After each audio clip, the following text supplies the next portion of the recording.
Bonjour, Salut. moi c'est Marie, je suis manipulatrice radio. Ok, moi je suis Carole, donc je suis technicienne de labo en procréation médicalement assistée. En quoi consiste ton métier? Alors moi donc j'aide en fait les couples et les femmes seules à concevoir en fait. On les aide dans un parcours de procréation médicalement assistée, donc ça englobe avoir des enfants et également tout ce qui est préservation de la fertilité. D'accord.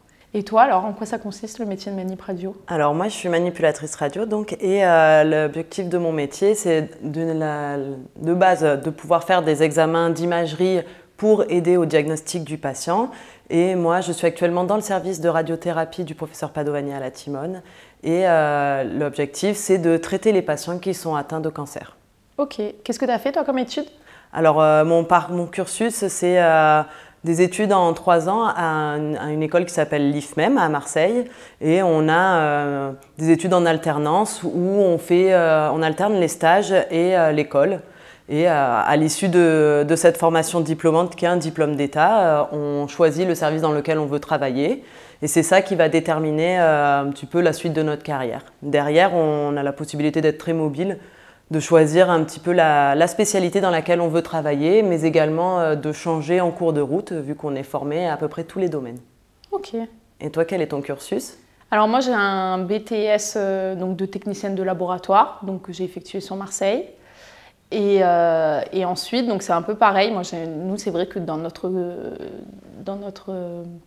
formation, pardon, on peut faire tout un tas de métiers, donc des métiers donc du laboratoire donc de diagnostic, tout ce qui est de base, la biochimie, toutes ces analyses-là.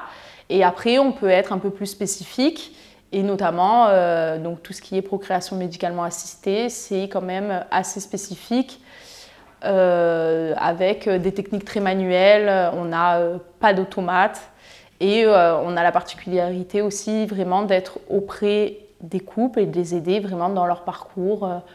Et qu'est-ce qui te plaît justement, qu'est-ce qui t'a attiré dans ce métier? Alors ce qui m'a attiré principalement, c'est vraiment le relationnel avec les patients, tout ce parcours-là, et aussi les techniques manuelles, vraiment, qui sont vraiment très pointues. Et ce but à la fin, quand on arrive à avoir une grossesse, c'est vraiment une réussite quand même.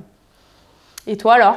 Moi, ce qui m'a orientée vers ce métier, c'est tout ce qui est côté relationnel patient et prise en charge des personnes qui peuvent être malades et également l'utilisation de machines de haute technicité. Derrière, on a tout ce côté évolution des techniques. C'est un métier qui est en constant renouvellement puisque les techniques sont toujours en évolution, on a toujours des nouveautés et ça nous permet en fait de toujours raccorder une pratique nouvelle à un relationnel patient. Et donc ça fait toujours du bien d'aider les gens et de participer à leur prise en charge. Et toi, quel est l'intérêt pour toi de travailler, d'avoir un métier médico-technique?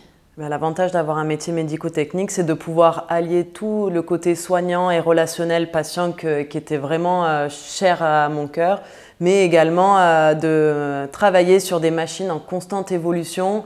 Nous, on vient à peine de renouveler tout notre parc de machines, on a de nouvelles techniques qui sont apparues et en fait, chaque année, ça se renouvelle et on est toujours en train d'apprendre de nouvelles choses. Donc, c'est très intéressant comme métier. On n'est pas dans une profession où on fait strictement la même chose chaque jour. Ça se renouvelle sans cesse, tous les ans, il y aura des nouveautés et qui sait ce que ça va être dans 10 ans, notre métier avec toute cette évolution-là. Tu es toujours amené à te former en fait. Exactement. Ouais, c'est super intéressant ça. Je suppose que toi aussi, dans ton métier, il doit y avoir des évolutions. Ah oui, nous, c'est vrai que c'est à chaque fois les nouvelles publis, la biologie qui évolue.